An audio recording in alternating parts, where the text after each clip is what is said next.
సీఎస్ఎఫ్ metro క్వార్టర్స్‌లో అమాంతంగా వడగండ్ల వర్షం కురిసింది. ఆ వడగండ్ల వర్షం వెంటనే కుండపోత వర్షంలాగా కురిసిన వర్షానికి ఇక్కడ బ్లాక్స్ అన్నీ గూడా కింద నిండిపోయినాయన్నమాట. ఎవరైతే గ్రౌండ్ ఫ్లోర్‌లో ఉన్నారో వాళ్ళు చాలా ఇబ్బంది పడ్డారు. నీళ్లు ఇళ్లల్లోకొచ్చేసేసి అది కూడా డ్రైనేజ్ వాటర్ కూడా మిక్స్ అయిపోయాయన్నమాట. నిజానికి ఈ గవర్నమెంట్ క్వార్టర్స్‌లో ఉండేవాళ్ళు ఎలాంటి స్ట్రగుల్స్ ఫేస్ చేస్తారో ఈ వీడియోలో మొత్తంగా క్లియర్‌గా చూయిస్తాను. క్వార్టర్స్ అంతా కూడా ఇక్కడే క్వార్టర్‌లో లోపల గోడలకైతే పాములైతే చేరిపోతున్నాయన్నమాట. సో, ఇక్కడే చిన్న పామయితే ఎళ్ళిపోయి లోపలైతే దాక్కుంది. అసలు ఈ క్వార్టర్స్ కి ప్లాస్టింగ్ లేకపోవడంతో చిన్న చిన్న హోల్స్ పడిపోయి ఆ ఇటుకల నుంచి చక్కగా పాములు అయితే చేరిపోతున్నాయి అనమాట. Hi, this is Rekha, welcome back to my channel. ఈ రోజు సిఎస్ మెట్రో క్వార్టర్స్ అంతా కూడా మీకు చూపిస్తాను. లాస్ట్ వీడియోలో మాకు శాంక్షన్ అయిన క్వార్టర్ మాత్రమే చూపించాను కదా. సో ఇప్పుడు ఈ క్వార్టర్స్ లో ఏమేం ఫెసిలిటీస్ ఉంటాయి, హాస్పిటల్స్ ఉంటాయి, బ్యాచిలర్స్ ఉండే బ్యారక్స్, అలాగే క్యాంటీన్స్, ఇంకా మెస్, స్కూల్స్ కి పిల్లలు ఎలా వెళ్తారు, క్వార్టర్స్ లో ఉంటే బెనిఫిట్స్, అలాగే డ్రాబ్యాక్స్ ఏంటి అనేది ఈ వీడియోలో క్లియర్ గా చెప్తాను. చిన్న లైక్ ఇచ్చి కుదిరితే కాస్త సబ్స్క్రైబ్ చేసుకుని వీడియో ఎక్కడ స్కిప్ చేయకుండా వీడియో అంతా కూడా క్లియర్ గా చూడండి. లేట్ చేయకుండా వీడియోలోకి అయితే వెళ్ళిపోదాము. ఈ రోజు మా క్వార్టర్స్ లో వడగండ్ల వర్షం, అది కూడా అరగంట వరకు కంటిన్యూగా కురుస్తూనే ఉంది. ఈ ఢిల్లీ మహత్యమో ఏంటో తెలియదు కానీ మే నెలలో కురిసే వడగండ్ల వర్షం కాస్త ఈ నెలలో పడింది. నా పాటికి నేను అన్ని పనులు కూడా ఇంట్లో చేసుకుంటూ ఉంటే టపా టపామని సౌండ్లు అయితే వస్తున్నాయి అనమాట విండోస్ దగ్గర. సరే అని డోర్ ఓపెన్ చేయంగానే అసలు వడగండ్ల వర్షం. ఇక అలా చెయ్యి చాపానో లేదో ఒక వడగండ కూడా దొరికింది. ఇక మా పైన కోటర్లో బెంగాల్ వాళ్ళు అయితే ఉంటారనమాట. సో ఆ బెంగాల్ దీది అయితే కవర్ లో అయితే కలెక్ట్ చేసుకుంది ఈ వడగండ్లన్నింటినీ కూడా. నా చిన్నతనంలో 2-3 మినిట్స్ అయితే వడగండ్ల వర్షం చూసానేమో, కానీ ఇదే ఫస్ట్ టైం అరగంట వరకు వడగండ్ల వర్షం. అందులోనూ మా క్వార్టర్ కి ఆపోజిట్ లోనే పార్క్ అవడంతో ఇక ఆ వ్యూ అంతా కూడా చాలా బాగుందన్నమాట. వడగండ్ల వర్షం కురుస్తున్నప్పుడు వడగండ్ల దెబ్బకి ప్రాణం కూడా పోతుందంటారు. అవి సురుక్కు సురుక్కని మీద పడినప్పుడు అవి వాతలు తేలిపోతున్నాయి అనమాట. మా వారికి కూడా అలాగే అయింది, ఎర్రగా కందిపోయి. ఇలాంటి వడగండ్ల వర్షం కురిసినప్పుడు ఖచ్చితంగా ఒక్క వడగండన్నా తీసుకొని తినాలంటే ఎలాంటి హెల్త్ ఇష్యూస్ రాకుండా ఉంటాయని పెద్దవాళ్ళు చెప్తూ ఉంటారు. నేల మీద పడిపోయిన వడగండ్లు మాత్రం ఇట్టే కరిగిపోయినాయి, కానీ గడ్డిలో పడిన వడగండ్లు మాత్రం అస్సలు కరగలేదు. చూడండి ఎన్ని వడగండ్లు కలెక్ట్ చేశారు మా వారి చేతిలో. క్వార్టర్స్ లో చాలా మంది అయితే ఇలాగే కవర్స్ లో అయితే కలెక్ట్ చేసుకున్నారు. ఏం చేద్దాం అని ఏంటో మరి, నేనైతే జస్ట్ వీడియో కోసం అయితే తీసాను. వడగండ్ల వర్షం తర్వాత కుండపోత వర్షం లాగా కురిసింది. ఆ వర్షం దెబ్బకి ఎవరు కూడా బయటికి రాలేదు. చాలా వరకు బ్లాక్స్ అయితే నిండిపోయినాయి. నిజానికి మా బ్లాకే చాలా బెటర్ అనిపించింది. మిగతా అన్ని బ్లాక్స్ కూడా నీళ్ళు అయితే వెళ్ళిపోయి గ్రౌండ్ ఫ్లోర్ లో ఉన్న వాళ్ళు తెగ ఇబ్బంది పడిపోయారు. ఇక్కడ ఏదో డౌట్ కొడుతుంది, మీకు కూడా వీడియోలో చూపిస్తా చూడండి. మా క్వార్టర్ కి కొంచెం ఆపోజిట్ లో ఉండే క్వార్టర్ పక్క ఉంటన్నమాట. సో చూడండి అసలు ఎన్ని వాటర్ అంటే అంత వాటర్, డ్రైనేజ్ వాటర్ కూడా మిక్స్ అయిపోయి గ్రౌండ్ ఫ్లోర్ లో ఉన్న వాళ్ళకి వెళ్ళిపోయినాయి అనమాట నీళ్లు.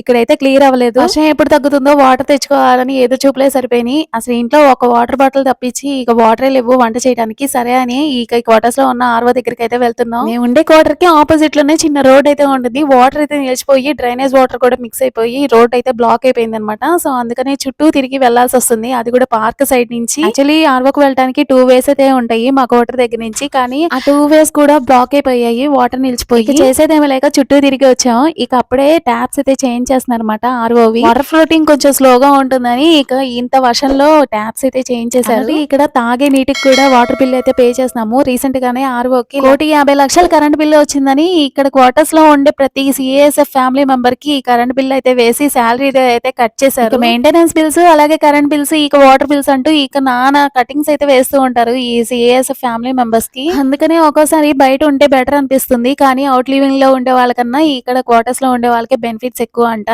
అది ట్రాన్స్ఫర్ విషయంలోనే కానీ పోస్టింగ్ విషయంలోనే. సరేలే కానీ క్వార్టర్ అంతా కూడా ఒకసారి చుట్టేద్దాం అని ఇక మా వారి బైక్ మీద అయితే స్టార్ట్ అయ్యాం అనమాట. ఎవరికైతే నీళ్ళు అయితే నిలిచిపోయాయో వాళ్ళవి ఒకసారి మీకు కూడా వీడియోలో అయితే క్లియర్ గా చూపిద్దాం అని వీడియో అయితే షూట్ చేస్తున్నాను. యాక్చువల్లీ ఆఫ్టర్నూన్ టైంలో అయితే బాగా వర్షం కురిసింది కదా. సో ఆ వర్షానికి బ్లాక్స్ అయితే నిండిపోయి ఇళ్లలోకి అయితే వాటర్ అయితే తోడుకుంటుంది అనమాట. సో అదే టైంలో మా వారికి డ్యూటీ ఉండటంతో ఈ విషయం అయితే నాతో చెప్పారనమాట. నిజంగా చెప్పాలంటే మనం ఉండే బ్లాక్ చాలా బెటర్. మిగతా అన్ని బ్లాక్స్ కూడా వాటర్ నిలిచిపోయి ఇళ్లలోకి అయితే వాటర్ వెళ్ళిపోయి తోడుకుంటూ ఉన్నారు. అనగానే నేనైతే షాక్ అయ్యాను అనమాట. సరే అని ఇక ఈవినింగ్ టైంలో అయితే స్టార్ట్ అయ్యాం. సో అప్పటికి వర్షం అయితే కొంచెం క్లియర్ అయింది కదా, వాటర్ కూడా తగ్గుముఖం పట్టినాయి అనమాట. అంత వర్షంలో డ్యూటీ చేసొచ్చి మరి ఇంటికి వచ్చి రెస్ట్ తీసుకుందాం అంటే ఇళ్లలోకి వాటర్ వెళ్ళిపోతే ఇంకా ఎంత రిస్క్ పడతారో మీరే ఆలోచించండి. అందులోనే ఎక్కువగా క్వార్టర్స్ లో అయితే పాములు అయితే బాగా తిరుగుతున్నాయి. క్వార్టర్స్ కొంచెం కన్ఫ్యూజన్ గానే ఉంటుంది. ఇక్కడే బస్సులు కూడా ఉంటాయి. సిఎస్ ఫ్యామిలీ మెంబర్స్ అయితే బస్సులు అయితే ఎక్కరు.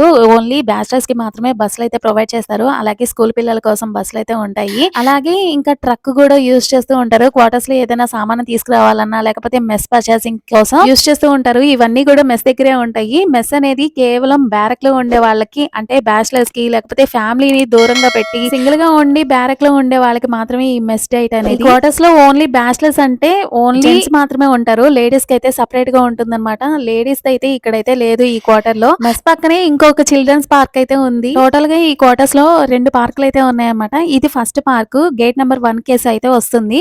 సో అలాగే గేట్ నెంబర్ 2 దగ్గర ఇక మాకు ఆపోజిట్ లో ఉన్న ఒక పెద్ద పార్క్. యాక్చువల్లీ ఇంట్లో పిల్లలు అయితే సింగిల్ గా పడుకున్నారన్నమాట. సరే అని ఒకసారి క్వార్టర్ అంతా చుట్టేద్దాం అని ఇక మా వారి బైక్ మీద హడావుడిగా వచ్చి వీడియో అయితే షూట్ చేశాను. యాక్చువల్లీ ఇదే క్వార్టర్ లో క్యాంటీన్ కూడా ఉంది. సో అక్కడే సెలబ్రేషన్స్ చేస్తూ ఉంటారు. అలాగే గేమ్స్ కూడా కండక్ట్ చేస్తూ ఉంటారు. గేమ్స్ వచ్చేసరికి వాలీబాల్, షటిల్ అలాగే క్రికెట్ ఆడుతూ ఉంటారు అనమాట. ఇది 3rd నెంబర్ గేట్ కేసు అయితే వస్తుంది. సో ఇక్కడే చెత్త బండ్లు కూడా పెడుతూ ఉంటారన్నమాట. సో 2-3 చెత్త బండ్లు అయితే రౌండ్స్ కి అయితే వస్తాయి. మార్నింగ్ ఎవరైనా మిస్ అయితే ఇక్కడికి వచ్చి ఒక బండి అయితే పెడుతూ ఉంటారన్నమాట. సో ఆ బండిలో అయితే వేసుకుంటూ ఉంటారు. ఇక్కడే బార్బర్ షాప్ కూడా ఉంది. సిఎస్ఎఫ్ ఎవరైతే డ్యూటీ చేస్తారో వాళ్ళకైతే కటింగ్ అయితే చేస్తూ ఉంటారు. సో ఇక్కడే క్యాంటీన్ దగ్గరే ఇక ఫ్యామిలీ క్వార్టర్స్ ఉంటాయి. అలాగే బ్యారక్స్ అయితే ఆపోజిట్ లో ఉంటాయి అనమాట. అదే బ్యాచిలర్స్ బ్యారక్స్ అన్నమాట. సో ఓన్లీ జెంట్స్ మాత్రమే ఉంటారు. సో ఇదే అన్నమాట క్యాంటీన్. సో ఏదైనా చిన్న చిన్న అవసరాలకైతే ఇక్కడికి వచ్చి అయితే తీసుకుంటూ ఉంటాం. సో క్యాంటీన్ కి ఆపోజిట్ లోనే బ్యారక్స్ అయితే ఉంటాయి అనమాట. సో ఎవరికైతే పోస్టింగ్ రాగానే ఇక వెంటనే ఫ్యామిలీ పెట్టడానికి అయితే పర్మిషన్ అయితే దొరకదు. సో అవుట్ లీవింగ్ మీద కూడా పర్మిషన్ అయితే దొరకదు అనమాట. సో అలా డ్యూటీ చేసే వాళ్ళు మాత్రమే ఇక్కడ స్టే చేస్తూ ఉంటారు. బ్యారక్స్ అలాగే ఇంకా క్యాంటీన్ అలాగే ఇంకా ఇంచుమించుగా మెస్ కూడా దగ్గరలోనే ఉంటుంది. సో ఇక్కడే బస్సులన్నీ కూడా పెడుతూ ఉంటారు.